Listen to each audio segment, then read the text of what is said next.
All right, good morning and welcome back to our channel Prince It. Today remains the 30th of September 2025, and we thank the Lord for bringing us to the dawn of another morning. Now, I want to address some concerns this morning, knowing that in life there comes a time when questions are not just ordinary, but they carry the weight of people's future. They carry the livelihood and the hope of the masses.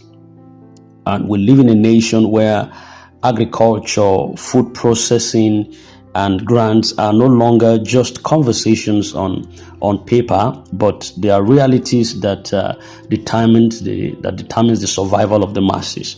Now, the messages that I receive from certain concerned subscribers to this scheme, they reflect. I see them reflecting three things precisely. One, it reflects the hunger to create export values, then the fear of insecurity in farming, and also the determination of some leaders to prepare their beneficiaries for disbursement by removing late or deceased names from the list that they had. And these are not just conversations. I think they are powerful indicators of where Nigeria is headed. So I'm going to take these questions and submissions one after the other with sincerity and also some practical solutions. Now, the first question here actually is coming from Mahmoud Arigbabowo, who says, Princess It, good evening, sir. Please kindly help to do justice to production of cassava chips for export. Production of cassava chips for export. My name is Bola Arigbabowo. I hope I called that name well. Called Uncle B.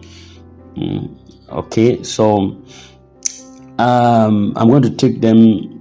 There are three concerns there, which I'm going to address them. Though the first is on that the reason of a concern for a valid request on cassava chips for export. Now, it's like, how can one do justice to cassava chips production for export? Now, the truth is that cassava is one of Nigeria's greatest hidden treasures for you to know. And while most people see it as just gari or fufu or flour, the global market actually sees that as raw materials for sweeteners. For ethanol, there's what is called ethanol, then for starch, for sometimes animal feed, and of course, dried cassava chips also. Now, there are steps for you to, or there are processes or approach for you to succeed when you have to go into cassava chips production for export. There are varieties of cassava for you to know. Not all cassava is good for chips.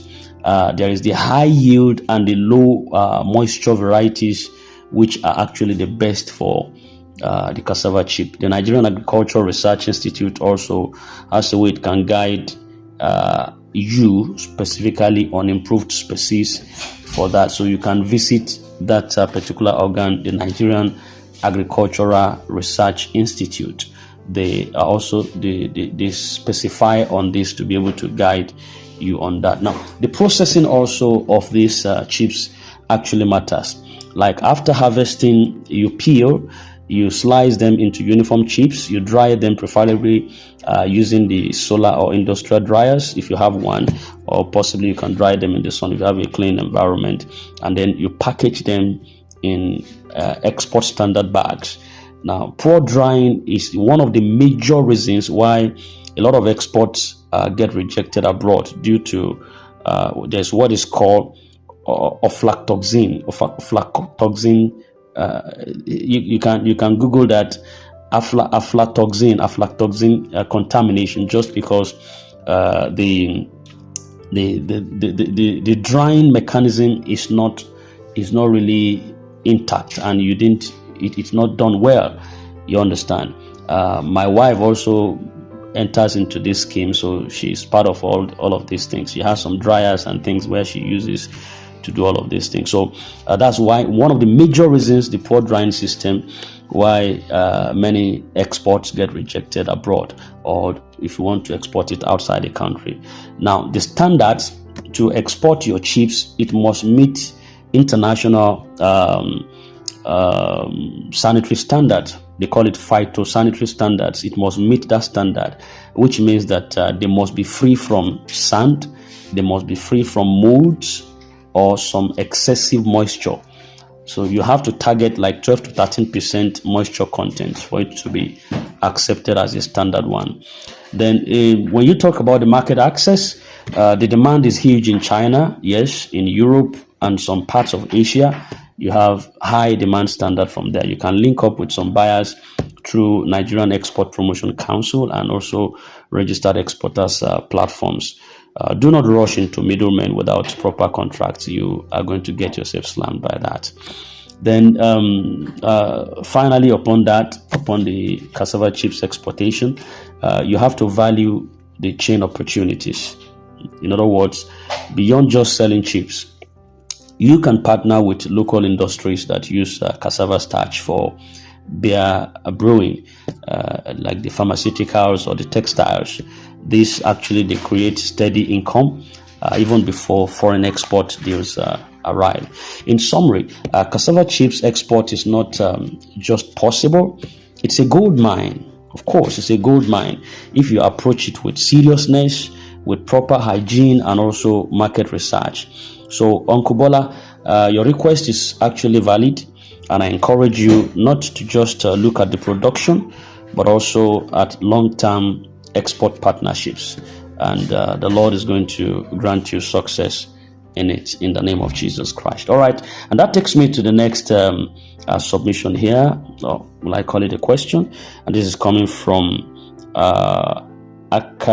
Akaugo Agatha. This should be possibly a woman or so. Akaugo Agatha. Say, Princess said, I want to go purely on agriculture / food processing, but I'm afraid of herdsmen. Now that farming is another thing else in Nigeria, how do I actually go about that? Oh, yes, this is a deep concern coming from this particular comrade on the fear of herdsmen and security in farming. She wants to go into purely agriculture and food processing, but is afraid of the herdsmen. Yeah, this is a reality that a lot of farmers in Nigeria face today.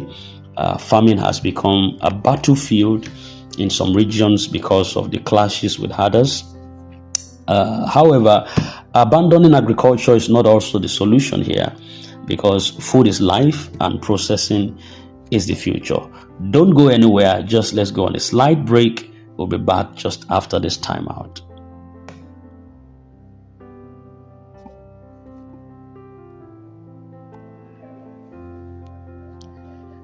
All right, thank you very much and welcome back. Still on course.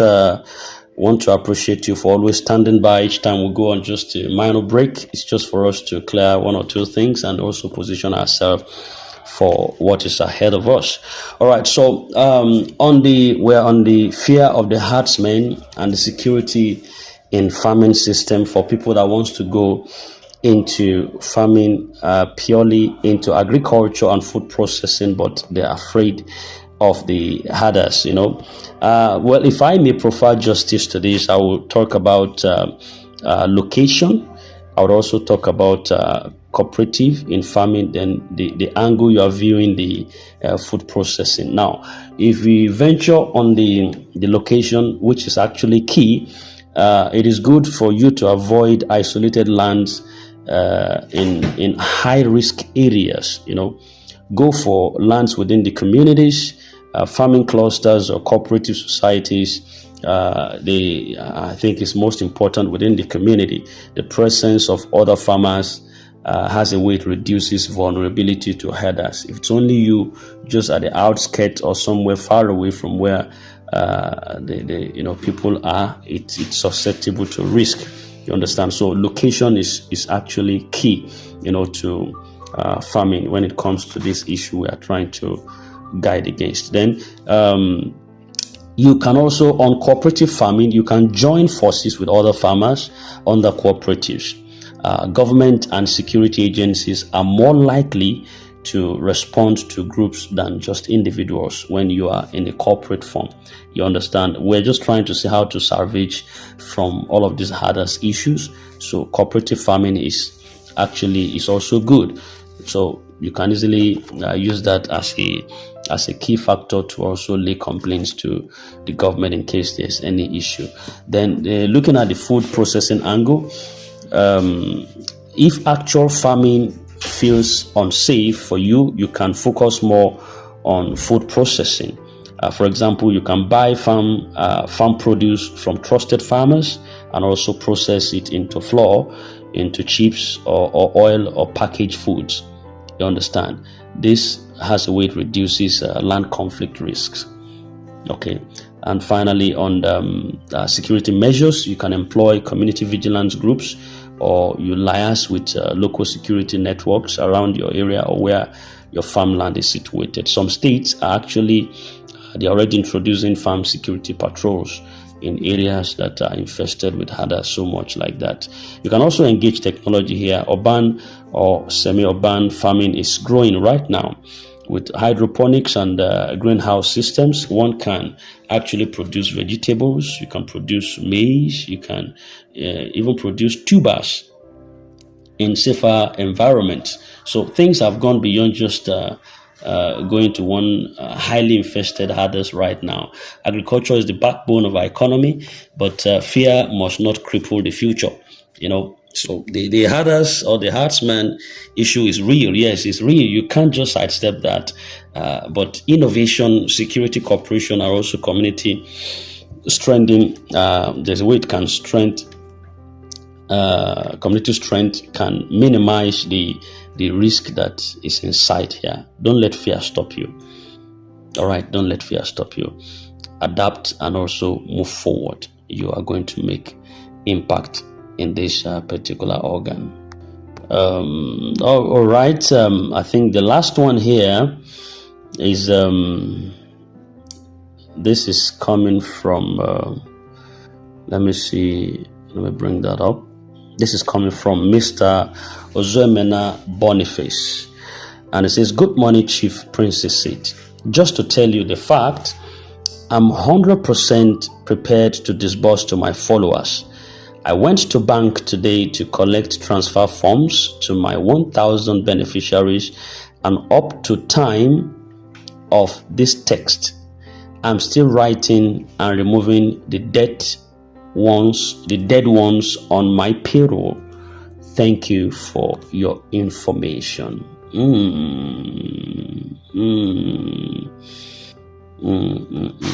This message from Mr. Boniface, I think, is commendable, who said he has already gone to the bank to collect transfer forms for his beneficiaries, and is busy removing the deceased names from his payroll list. This is not just preparation. I think I'm seeing it as a responsibility. A lot of grant handlers make that mistake of waiting until disbursement begins before organizing things, and that is why there is confusion sometimes and failed transfers, then unnecessary delays. Now, I want to appreciate this man, because those that are dead, that's the ones you're removing. Some are late already, some are deceased, and you don't even know they're deceased, and they're part of those that could have been with us in this journey. By updating your beneficiaries list and removing the late subscribers, you are only showing seriousness and pragmatic solution to your disbursement. And I think I applaud your concern. Nothing slows down disbursement like errors in account details or inactive names. And collecting forms ahead of actual disbursement, ahead of time, it ensures that you want to have a seamless flow of transaction by the time it happens. It has a way it reduces crowding and panic when the alert finally drops. You are a true leader that prepares before the storm. So your action only shows that you're matured and you're accountable. and you deserve respect. Informing followers about the process has a way it builds trust. Some of those that registered under you, and they could be hearing this right now, they know that they are really under the right leadership. People will feel confident when they know that their leader is not just waiting for money, but is actively making the pathway to be smooth. The act should be a lesson to other coordinators. If you are handling people's destinies in one way or the other in terms of this grant, do not wait until the last minute. I put a call across to all the leaders, all of the coordinators right here. Preparation is part of success. For you to know what Mr. Boniface Ozoemena is doing right now is a leeway towards success, and it's a commendable move. If you could remove the diseased ones, then you should be ready. You should really know that he's someone who is ready to fine-tune his list for proper seamless disbursement. So I appreciate you so much. Now, trying to tie all of these three tiers together: agriculture, fear, and also financial preparedness. Uncle Bola wants cassava production for export. Another individual wants farming but is afraid of insecurity. Then a grant leader is already preparing for financial disbursement. Now, what does this three represent for us? The new Nigerian reality right before us. We must produce. Nigeria can no longer depend on imports. Export and processing are the way forward. Yes. Then we must adapt, because insecurity may be real, yes, but innovation and cooperative strategies can also make farming so safer for every one of us. Then we must prepare. Finally, we must prepare. Grants, loans or funding will eventually come, but only the prepared ones will benefit fully without confusion. Finally, I want to appreciate Uncle Bola for thinking beyond just Gari and Fufu, and for raising the cassava export conversation here so that justice can be proffered for all who wants to also engage in this. Many people don't realize the potential in it. Then to the brother afraid or the herdsman, your honesty is strength, not weakness. A lot of people share the same fear, but they keep quiet. By speaking up right now, you open the doors for solutions for people to get. Then Mr. Ozoemena, you deserve commendation. Removing late names is not easy, but it is also the right thing to do. It shows maturity. It shows your order. You are in order, and it shows your readiness. So keep it up. You are a model for other coordinators. So Nigeria is changing. Finally, right? Nigeria is changing right now. Agriculture, food processing, and grants are not just headlines. They are the survival strategies of this generation. So to succeed, we must think globally, like cassava chips export, act wisely, like security, farms, and prepare responsibly, like updating your list as a coordinator. This is not the time to give up. The herdsman challenge will be solved with time and policies. Export opportunities will expand as we meet standards, and grants are going to reach the people if leaders continue to prepare, like Mr. Boniface. The future belongs to those of us who don't just talk, but plan. So prepare and act wisely. This is Prince Sid. Thank you very much for drawing the curtain for this morning commentary, to come back again with a more important update as time unfolds. I wish you a very wonderful Tuesday ahead of you, and God bless you. Bye for now.